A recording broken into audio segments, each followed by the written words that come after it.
Hi guys, and welcome to the second of our online training workshops. My name is Mr. Brunga, and today assisting me I have Mr. McAvoy with degree. We are both instructors from Train Taekwondo and members of the UK ITF. Now today we will be looking at pattern Dangan Tom. First, so we'll be performing it in his own time, and then we're going to slow it down, draw out some movements and look at some drills that we can use to help correct any faults that may occur. So, in our own time, pattern Dangan Tom. Jump! Korean shape. C. Jump!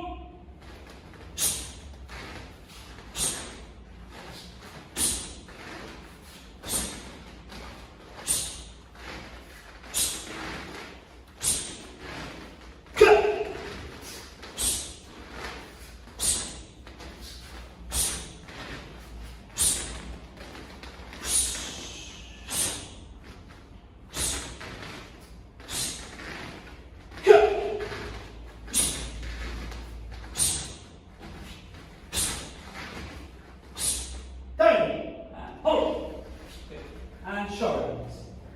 Okay, I think you can all agree it's a very strong and well executed pattern.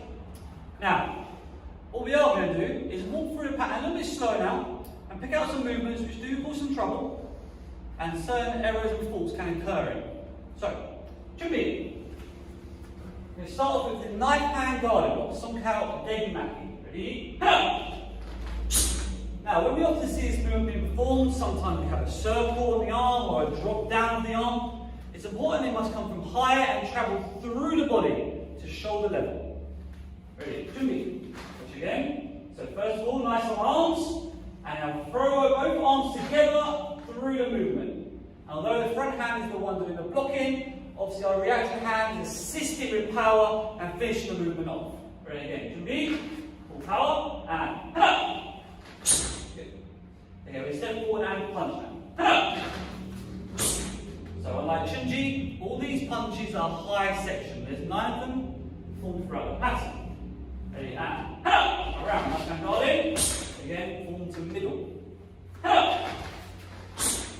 Now as we move forward, let's use light stored energy there. We don't want to rotate our hips too early and chop the movement down. Use that core, use that rotation, and throw body weight into the block. 1 and 2. And moving forward now, you'll notice sine wave motion to create power. We drop the body, we relax, we then lift that high point, and then we fall forward and deliver the punch. Again, capital movement, and around Sang Pamok Maki. Open both arms, the outer forearm. Same again, and punch. Okay, we step to the back of the room now. We're going to be performing low block and rising block. And we're going to perform this in continuous motion. Now, I better slow the pattern down here and take a look at this. This is the first time you perform this. Now, simply put, continuous motion is 2 movements, 2 sine waves, 2 exertions at the end of the movement, but maintaining 1 long breath throughout. Ready? And so form the 1, long breath, 2. And rising block. Go back in.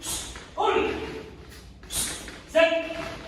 Go. Now we're going to spin and strike. Left hand strike. And punch. And around. On top. And punch. Down. And pull. Okay, so move forward now. Let's put out a few drills. So first of all, we go back to that knife hand guarding block. So stepping to our left, knife hand guarding. So I hope you'll learn this pattern. I want to join in. Of course, join in now and follow through on my count. From here, we're going to step foot to foot, long arms, drive through that block strong. 1 and 2. Good. Again, we're not circling or scooping, we're not pushing these arms, they're traveling through and across the body. Ready? One more. And pull. Excellent. Good. Okay, now moving forward, we're going to look at low block, rising block to discuss that continuous motion. So let's follow first, let's go forward. So 1, 2. So clearly you can see 2 movements being performed. Often when we first learn this, we rush the first movement. We don't finish it, but we concentrate on that second rising. But it's important for continuous motion to work, we must finish both movements. Ready? Head up. So a definite finish, sine wave, finish. Head up. 1, 2. So both effective blocks. Head up. That's blocking the front kick, rising that hand up the way. Good. And backwards. Head up. On. Set. Next.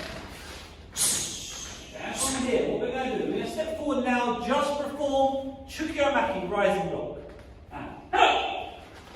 So it's important we now discuss the application of this movement and how it's performed in the patterns. We often consider this block to be blocking someone, perhaps striking down our head. And yes, it does have an application for that. However, as the name suggests, rising block, we must rise through our body and knock the arm out the way. So perhaps more likely he's blocking a punch that is coming towards us, and we are rising up, knocking the arm out the way to our finish point above our heads. Ready? Up. Hold. And here as well, the forearm is covering the head. Up. And backwards. Up. Hold. Set. Next. Okay, now from here moving forward, we're going to Sang Pao Maki, twin forearm block. Up. So again, both arms are working and they're both blocking with the forearm, the outer forearm. Ready? Up. Okay, so let's slow on the spot here. So we're just going to cross our arms. As you can see, the rising block comes from the outside, the middle block is from the inside. Ready? And finish it up one more time. Again, joining at home if you want. And slowly out, one more time slowly, cross the arms, and block. Okay, let's step forward now and perform it fast. Ready? Step forward, and one more, pull, and backwards. Pull, set, next, and pull, and show it. So the last movement we're going to look at and discuss today is the knife hand strike. Knife hand strike performs at the end of the pattern. So we've slowly got my face in the other direction for me, please, into rising block, and go on right leg forward. Now here we have a lot of stored energy which we want to use.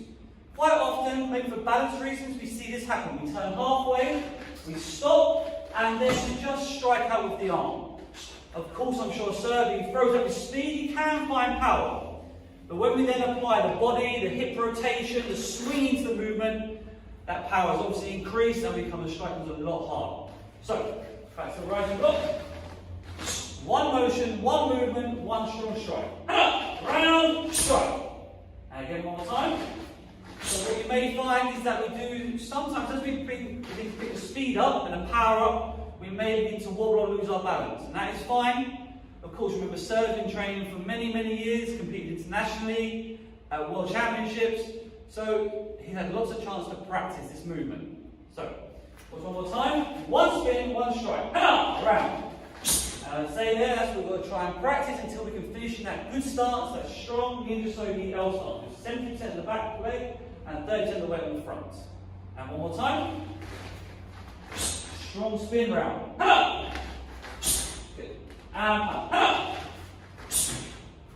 Again, as you move here, the body's facing in one direction. Let's throw that body weight into the second movement. And around and strike from hand on top and facing you, so you still have that rotation at the end. Ready? And punch. Dissection. And pattern down. Hold. And shoulder out step. Okay, now we're going to watch Sir one more time before performing it by himself in his own time. Jumping. Korinuchi, C, jump!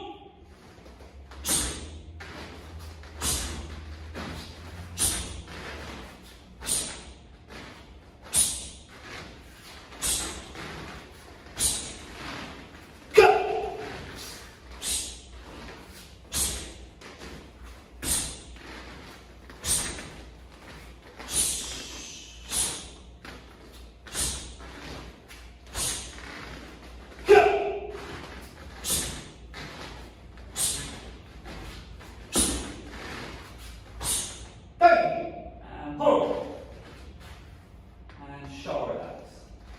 There we have it, guys. That concludes our Dangan workshop.